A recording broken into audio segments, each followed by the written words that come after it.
Então, o nosso tema, né, aqui do estudo é Jesus em Noé, né, o tema central, porque a gente vai falar sobre a história do dilúvio, né, e mais para frente o que Jesus tem a ver com a história do dilúvio. Que a história do dilúvio, né, a história de Noé, ela começa no capítulo 6 de Gênesis e ela vai até o capítulo 9 de Gênesis. Então a gente tem aí o capítulo 6, 7, 8 e 9 para a gente comentar, né? E a gente colocou a referência aí de Mateus 24, porque Jesus ele comenta acerca do dilúvio, né? Ele vai falar que a história do dilúvio tem tudo a ver com a história dos dias atuais. A gente aprende muito com a história do dilúvio, ela tem muito para nos ensinar. A gente organizou o nosso estudo em pelo menos 5 subtemas. Tá? Então, o primeiro é nos dias anteriores ao dilúvio. Depois então a gente vai falar, ó, como é que era o cenário antes do dilúvio, tá? Como é que o mundo estava a ponto de acontecer o dilúvio, tá? O contexto histórico, né, e bíblico é muito importante. Depois a gente vai falar sobre a pessoa de Noé, quem Noé. Aí depois a gente fala, né, da arca. Então a gente vai ter um momento para a gente falar da arca, como era a arca, né, qual era o tamanho da arca, tudo a Bíblia vai falar vários detalhes, né, sobre a arca, tá? Que não tem nada a ver com os barcos que muitas vezes a gente vê nos desenhos por aí. Até que veio o dilúvio e levou a todos. Então a gente vai depois falar sobre o dilúvio em si, né? Então tem muita coisa para a gente falar antes de falar do dilúvio em si, até que, né, aconteceu o dilúvio. E também tem muita coisa que a Bíblia fala diferente do que as pessoas falam, né? E por fim a gente vai comparar aí o dilúvio, a história do dilúvio com Jesus. Assim será a vinda do Filho do Homem. Então, todas essas palavras aqui são palavras que Jesus falou. Nos dias anteriores ao dilúvio, Noé entrou na arca, até que veio o dilúvio e levou a todos. Assim será a vinda do Filho do Homem. Então, a gente pegou lá Mateus 24 e a gente transformou isso em tópicos para a gente estudar a história do dilúvio. Tá? Então, no fim de tudo, a gente compara a história do dilúvio com a pessoa de Jesus.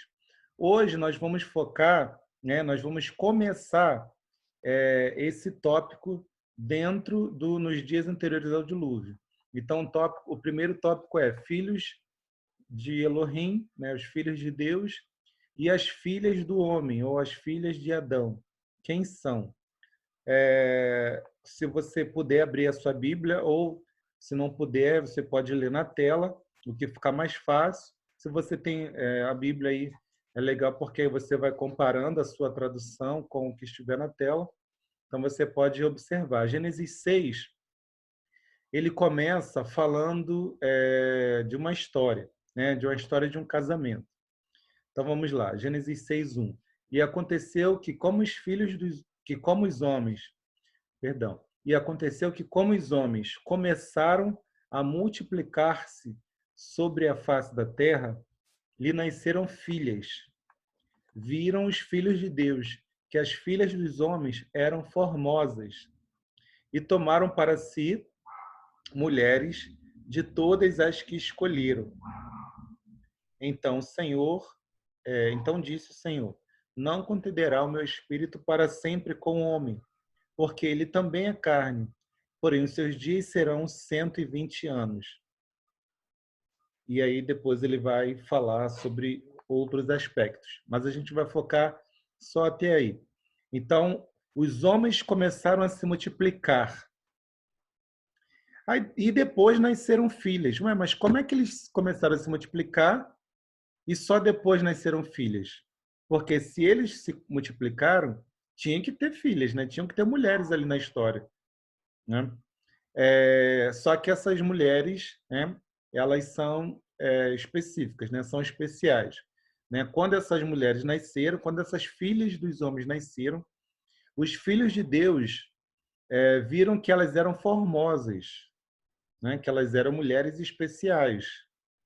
E aí os filhos de Deus tomaram para si as mulheres de todas as que escolheram. Então eles os filhos de Deus tomaram, ou seja, se casaram, se uniram, né, como as filhas dos homens. E aí Deus desaprova esse casamento. Deus não aprova, Deus se ira contra esse casamento. A Bíblia vai dizer, então, disse o Senhor, não contenderá o meu espírito para sempre com o homem, porque ele também é carne, porém seus dias serão 120 anos. Então, só nesses 3 versículos aí a gente já tem muita coisa para estudar.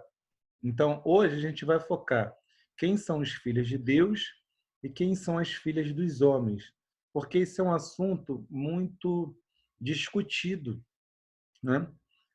E o nosso intuito é analisar não nas teorias, né? Não no que a internet fala, ou não em que alguém importante falou, mas o que a Bíblia diz sobre isso, né? O que a Bíblia fala sobre os filhos de Deus e as filhas dos homens, né? E por que Deus se ira contra os homens depois dessa união? Então vamos lá. Seriam os filhos de Elohim, ou seriam os filhos de Deus, semideuses?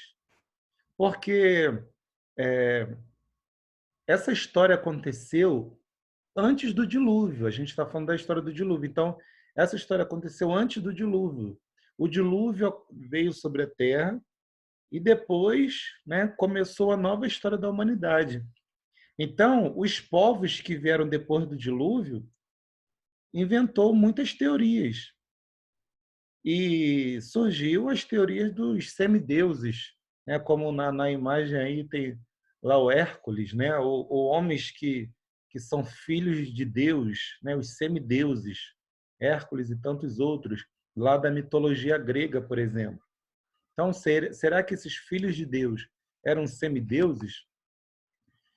Até hoje, existem muitas pessoas que defendem que esses filhos de Elohim, ou seja, esses filhos de Deus, seriam anjos, anjos caídos, anjos em pecado, né, que foram expulsos do céu e se uniram às mulheres. Há algum tempo atrás, não sei, mais de um ano atrás, teve uma pessoa que foi no Danilo Gentili, lá na televisão, para falar que esses filhos de Deus eram anjos. E aí, se você, né, vê aí na internet, tem de tudo, né? Até falar que esses filhos de Deus, que a Bíblia diz, eram extraterrestres. Eram, né, pessoas de outro planeta que veio e se uniram às filhas dos homens. Pois bem, vamos analisar o contexto bíblico. Existem algumas regras básicas para a gente estudar a Bíblia e, na verdade, para a gente estudar qualquer texto, qualquer livro, né? A gente precisa conhecer o contexto. Para a gente entender uma palavra, às vezes a gente não conhece o significado de uma palavra. Aí o que a gente faz? A gente lê o parágrafo inteiro, a frase inteira ou o texto todo para entender o que aquela palavra significa. Mesmo a gente não conhecendo aquela palavra, a gente tem uma ideia do que ela pode dizer. E na Bíblia não é diferente. A gente precisa entender o contexto, né, o que está em volta daquela palavra, daquele termo, para a gente poder entender o que ele significa.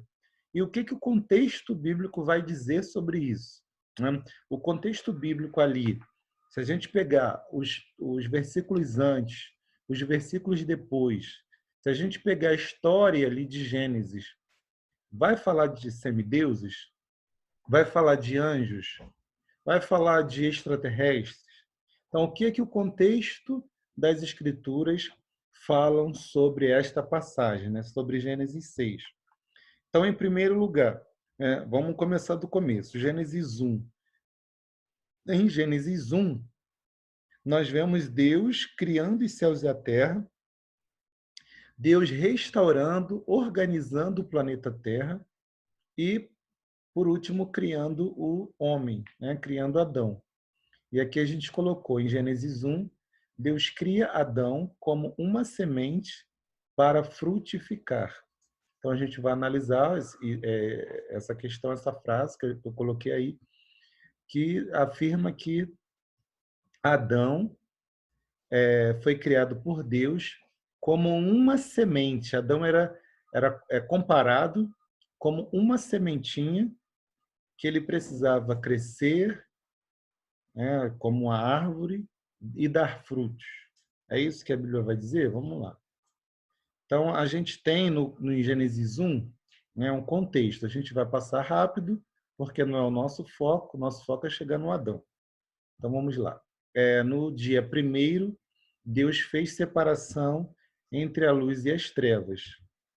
No dia segundo, lá de Gênesis 1, Deus, o que ele fez? Ele pegou as águas que estavam sobre a terra e lançou para o alto, né?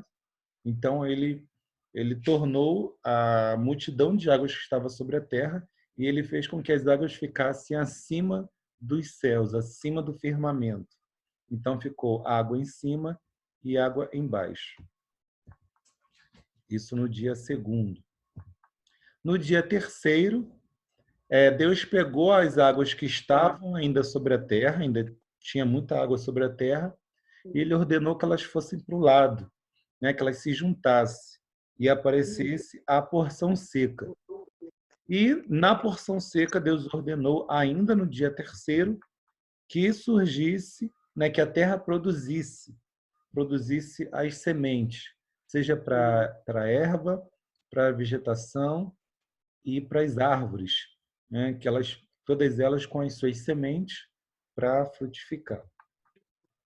No dia quarto, Deus ordena que apareçam os luminares. O luminar maior para governar o dia, o luminar menor para governar a noite e as estrelas. No dia quinto, Deus ordena que as águas produzam os animais. Primeiro os animais das águas, né? Não necessariamente somente peixes, né? Todos os animais que povoam as águas e os animais voadores, né? Não somente aves, né? Mas todos os animais que voam. E aí, no dia sexto, Deus ele ordena, né, que a terra produza os animais terrestres, e surja o Adão. Com as suas próprias mãos, Deus forma o homem, sopra em seus narizes o fôlego de vida, e aí ele se torna uma alma vivente. Então, nós temos esse cenário. Por que a gente falou isso tudo? Porque se a gente olhar para a simetria, para a organização de Deus, a gente vê que Adão está unido à semente. Então, assim como no dia primeiro houve luz e trevas, no dia quarto, na luz apareceu o sol, nas trevas, os luminares, né? Luminar menor e as estrelas. No dia segundo, água embaixo, água em cima. No dia quinto, animais embaixo, animais em cima. No dia terceiro, porção seca e as sementes. No dia sexto, está invertido aqui, animais terrestres e Adão. Então, Adão está totalmente ligado aqui às sementes, né? Então, por quê? No dia terceiro surgiram as sementes, no dia sexto surgiu o Adão. Então, Adão está ligado à semente. Adão era uma semente.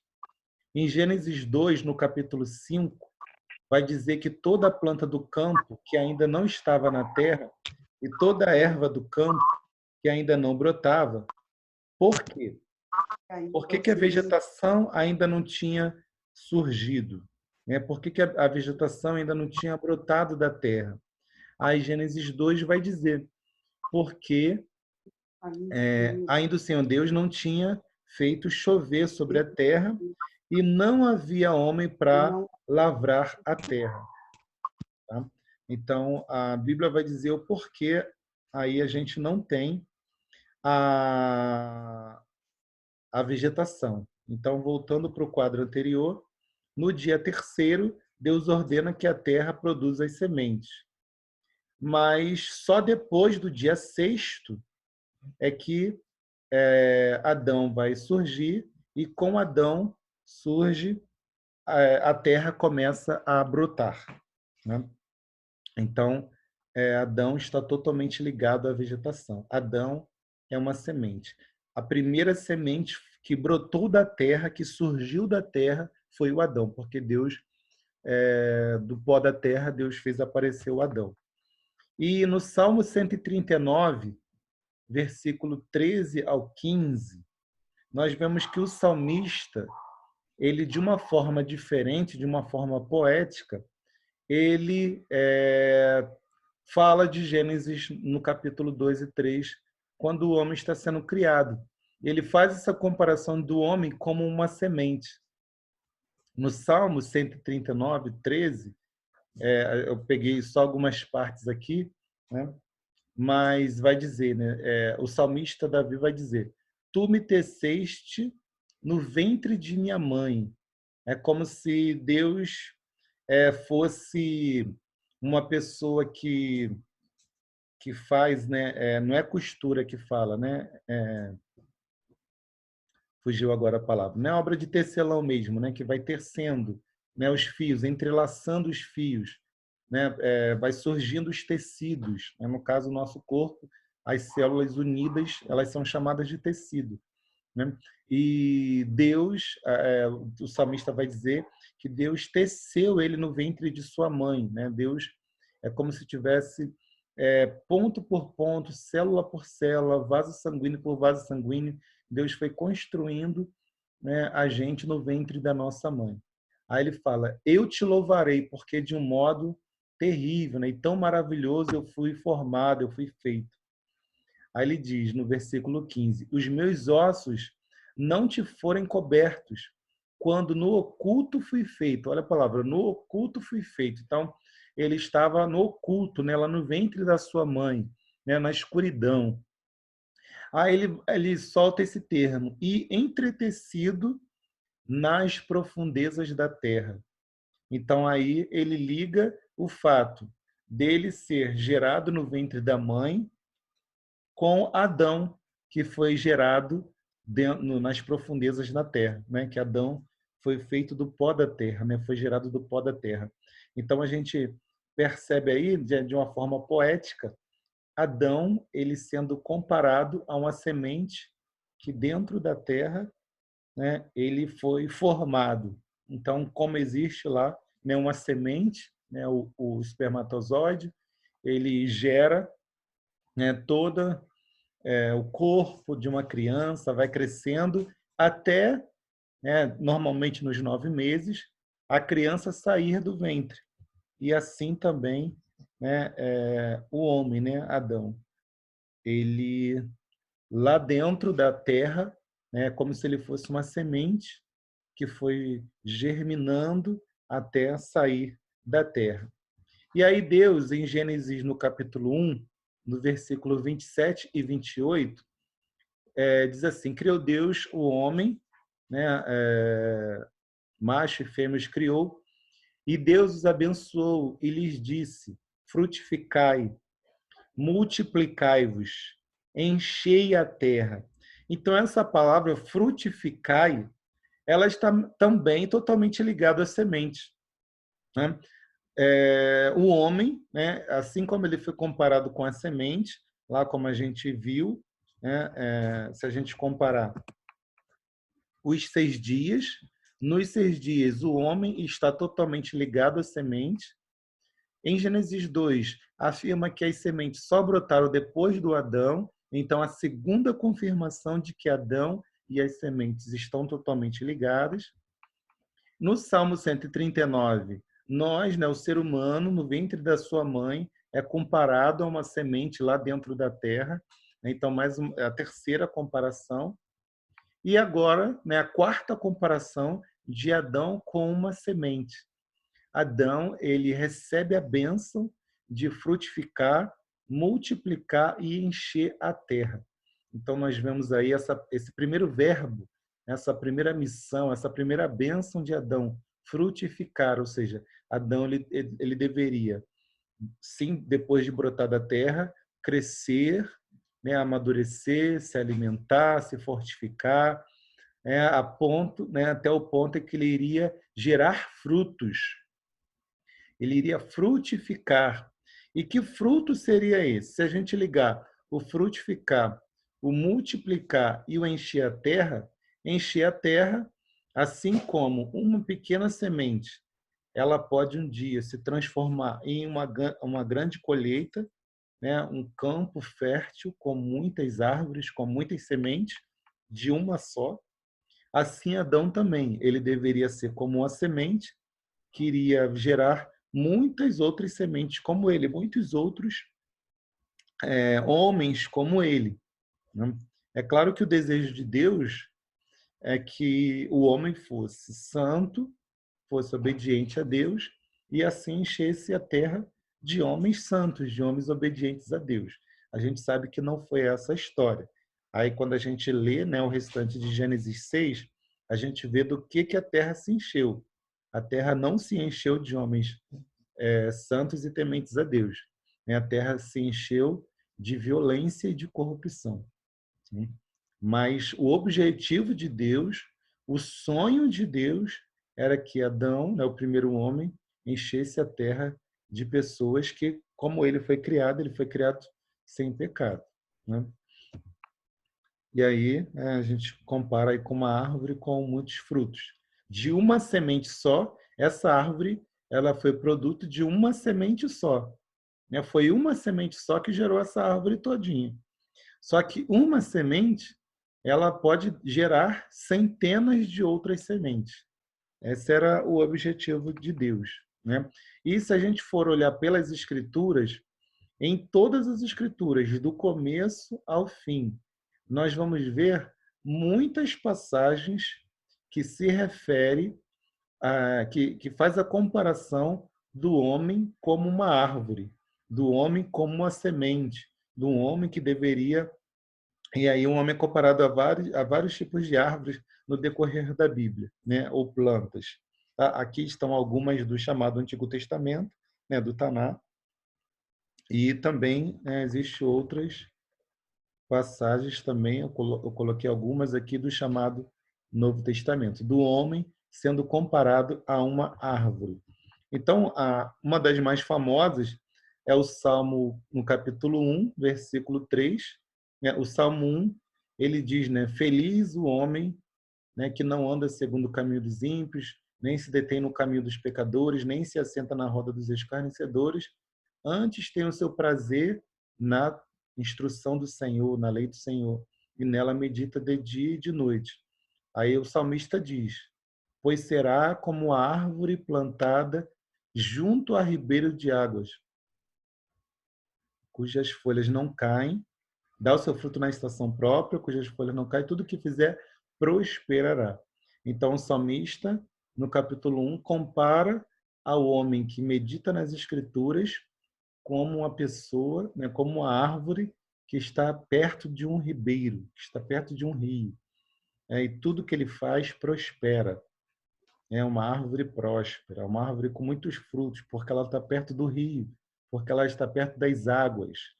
E aí ele compara a meditação nas escrituras com esse rio, né? Esse rio, essa água trazendo o alimento, né? As águas permitem com que uma árvore, né, uma planta, ela consiga sugar os sais minerais, né, da terra. Então aí os sais minerais e a água produzindo uma árvore frutífera. E em Jeremias 17:8 também há um texto famoso que compara o homem de Deus, né, aquela pessoa que confia em Deus como a árvore, né, uma árvore também frutífera, né, cujas folhas sempre estão verdes, né, está aí e, enfim. O último aqui, Judas, ele fala dos homens que não creem, nos homens que desobedecem. Aí ele diz que são como árvores secas. Então, a gente, em todas as escrituras, nós vamos ver aí o homem sendo comparado a uma árvore. Ok. E a nossa quinta comparação de Adão como árvore nas escrituras é Malaquias 2:15. Malaquias 2:15 o profeta está perguntando, né? Ele faz uma pergunta. E não fez ele, no caso aí Deus, somente um? Deus fez somente um. Deus fez somente um homem, o Adão. Ainda que lhe sobrava o espírito, em outras traduções, ainda que sobejava, ainda que derramava, né, o espírito. Aí surge a pergunta: e por que somente um? Por que Deus fez somente um homem? Aí ele mesmo vai responder: porque ele, Deus, buscava uma semente para Deus, uma semente para Elohim. Então, quando Deus fez Adão, quando Deus criou Adão somente o Adão, porque Adão seria uma semente para Deus, né? Deus sabia que ele iria errar, né? Mas o alvo de Deus, o sonho de Deus é de uma semente só, de um homem só, Deus possa encher a terra de servos de Deus. A gente sabe que isso não vai acontecer com Adão, né? Mas tem um que vai suprir essa necessidade, né? Vai cumprir os sonhos e os propósitos do Senhor. Então, Malaquias 2:15, nós vemos que uma só semente poderia gerar outras sementes, né? Poderiam gerar uma descendência, poderia gerar filhos para Deus e encher a terra de filhos de Deus. Essa era a missão do Adão, encher a terra de filhos de Deus. E aí, o próprio Jesus, que a Bíblia vai nos afirmar lá em 1 Coríntios 15, que ele é o último Adão, nós vemos que Jesus, ele vai dizer, pouco antes da sua morte, lá em João 12:24, ele diz: na verdade vos digo que, se o grão de trigo caindo na terra não morrer, fica ele só. Mas se morrer, dá muito fruto. E aí Jesus fala de muita coisa nesse versículo, né? Mas, basicamente, a gente vê Jesus se comparando a uma semente, a um grão, né? No caso aqui, ele se compara a um grão de trigo, né? Aquela vegetação, aquela erva que vai produzir, por exemplo, o pão, né? Jesus se compara ao pão. Mas Jesus aqui está se comparando a uma semente, né? O começo de tudo é a semente. E essa semente precisa cair na terra e precisa morrer, né? Se ele não morresse, ficaria só, né? A gente também tem informações para comparar o Adão com essa palavra de Jesus, mas por enquanto a gente fica nessa questão. Jesus se comparou a uma semente. Assim também Adão era uma semente que deveria brotar, encher a terra de filhos de Deus. Então a gente vê em Gênesis 1, Deus criando Adão como uma semente para frutificar. Em Gênesis 2, Deus cria a mulher. Em Gênesis 2 vai ser Deus vai falar que não é bom que o homem esteja só. Assim como Jesus falou aqui, né, se o grão de trigo caindo na terra não morrer, fica só. E Deus tinha falado lá em Gênesis 2, não é bom que o homem esteja só, e ele cria a mulher, né, para que Adão possa gerar essas novas sementes.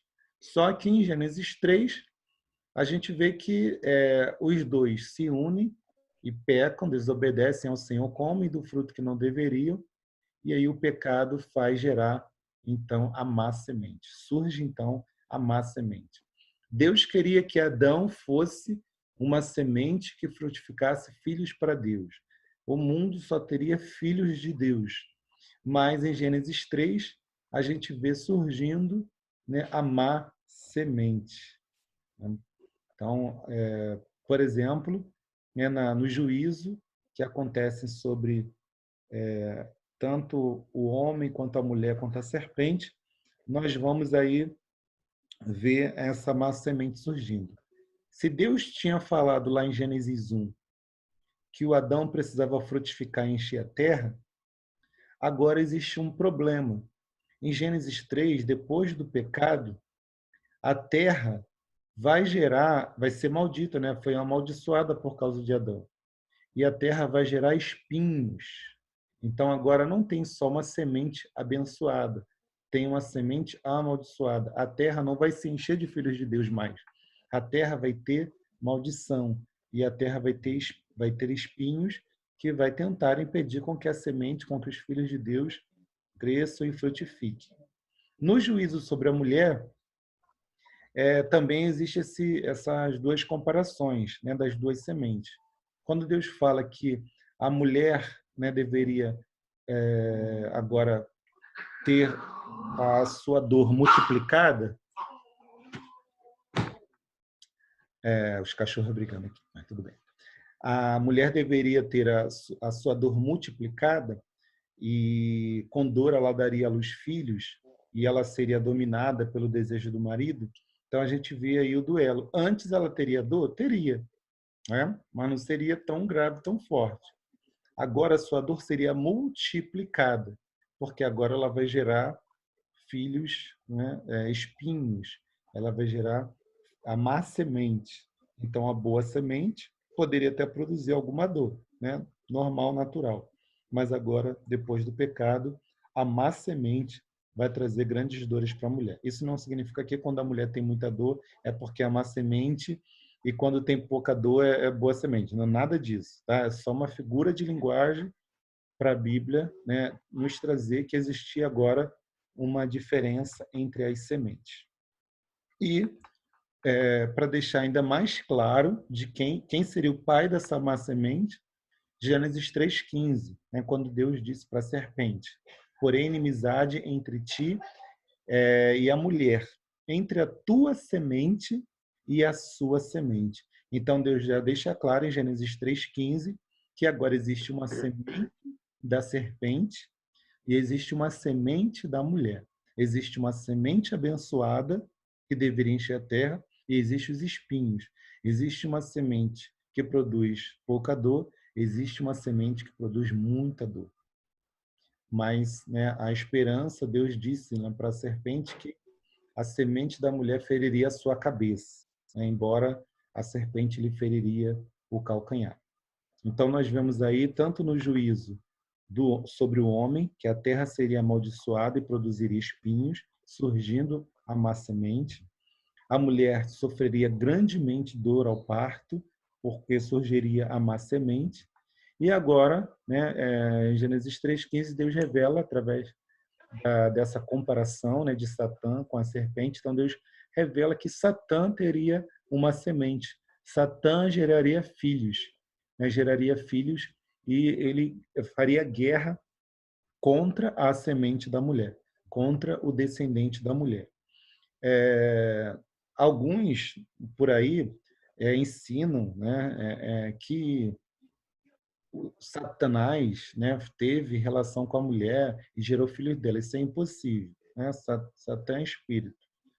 Não é isso que o texto bíblico quer dizer. Até porque em Atos 17, versículo 26, diz que todos os homens vieram de Adão. Então o diabo não gerou fisicamente nenhum filho da mulher, né? Atos 17, 26 diz: de um só sangue fez toda a geração dos homens, para habitar sobre toda a face da terra. Então, de um só sangue, de um só homem, todos os outros homens foram gerados. Então, no capítulo 4 de Gênesis, vai aparecer Caim e a sua descendência amaldiçoada. No capítulo 5, Sete e a sua descendência que busca Deus no lugar de Abel. Então, Gênesis 4, a semente da serpente. Gênesis 5, a semente da mulher, a semente de Deus. E em Gênesis 6, os filhos de Deus se unem às filhas dos homens. Do que será que Gênesis 6 está afirmando? Que sementes são essas que estão se unindo? Se a gente olhar para o contexto, nós vamos ver a família de Caim se unindo à família de Sete, todos eles filhos de Adão, que vieram depois do pecado. Mas uns são sementes de Satã e outros são sementes de Deus.